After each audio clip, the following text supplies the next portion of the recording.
Hello, it's Reija and welcome to another video. Today it's time for a Top 5 Wednesday, and I haven't done a Top 5 Wednesday video in a while, and it's currently actually on a sort of summer hiatus where we are allowed to pick out any of the older topics that we haven't done yet. And I thought that I would do the top 5 bookish things that I've changed my mind about. And as per usual, all of the relevant links will be down in the description if you would like to participate in this group. Let's get started.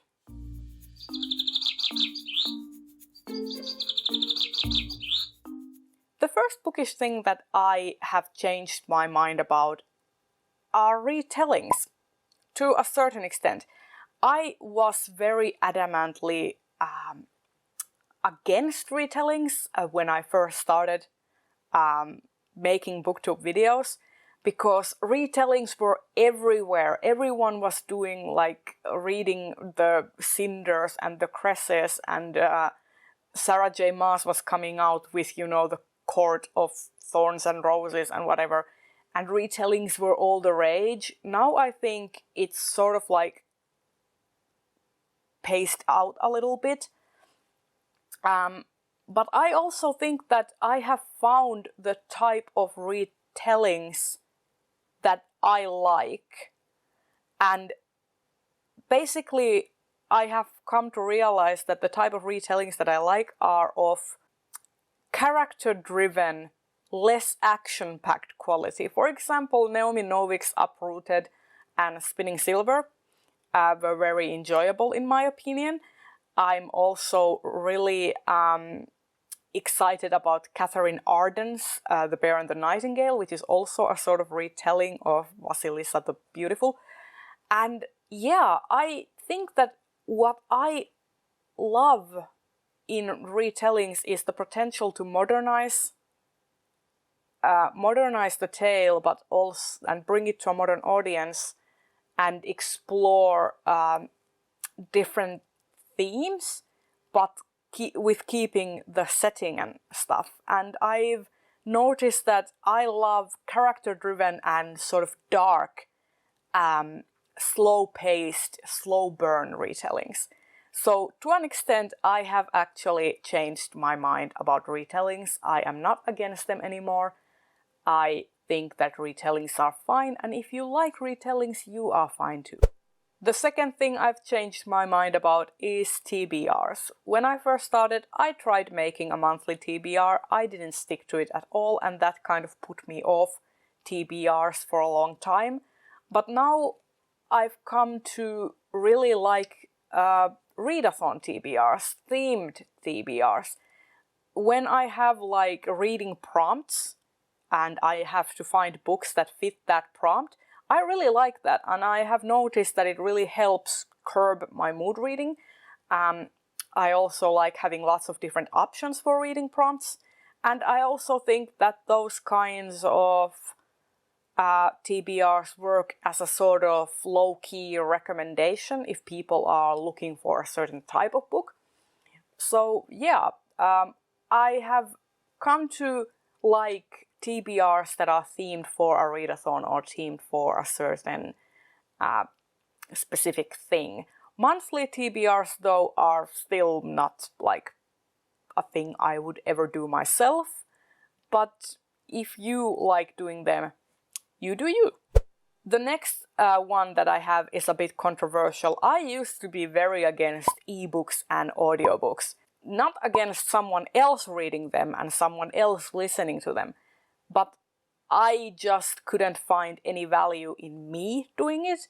But nowadays I have sort of grown used to it. I have sort of trained myself to read more ebooks. I have trained myself to listen to audiobooks, and I have grown an appreciation towards them, especially audiobooks.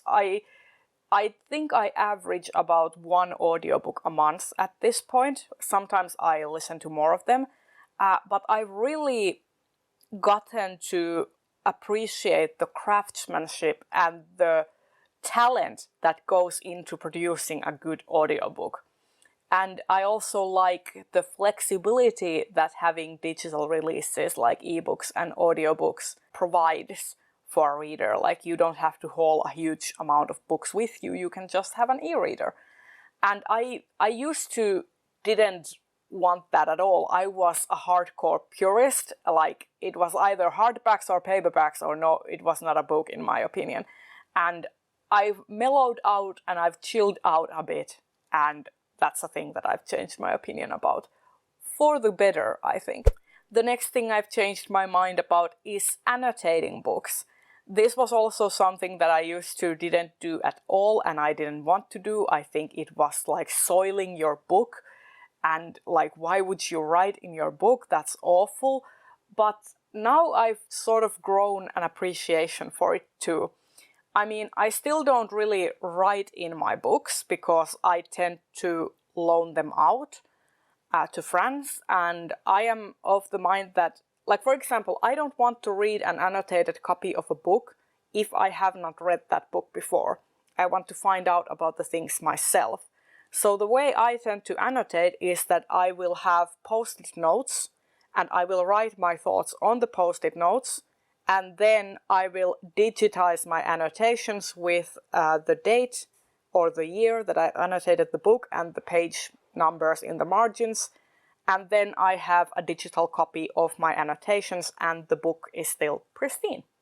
So that's the way I do it in short.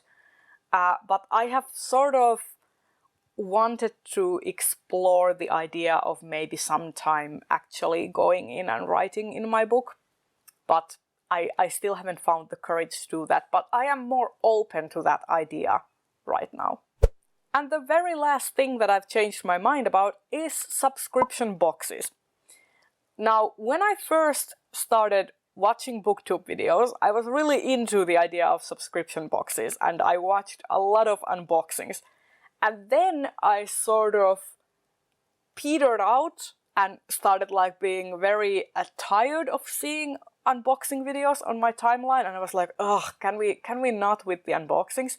And now I've sort of come full circle and I'm back on board with the subscription boxes, but not necessarily in a way where I want a book subscription box.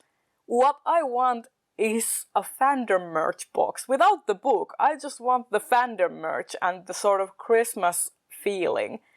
And I actually don't even necessarily want a company subscription box. I want to curate a box for a friend of mine or something, and kind of pick out things that I think they would like, and then see their reaction when they open the box. And that's kind of the thing that I would like to do. And it's basically not at all like a subscription box, but I've sort of been inspired by subscription boxes to start cultivating this idea in my head. But yeah, subscription boxes are the last thing that I've changed my mind about regarding bookish things. And there you have it. This has been this week's Top 5 Wednesday.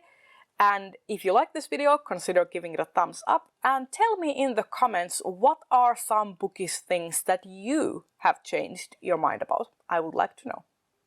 I will see you in another video very soon. Bye bye!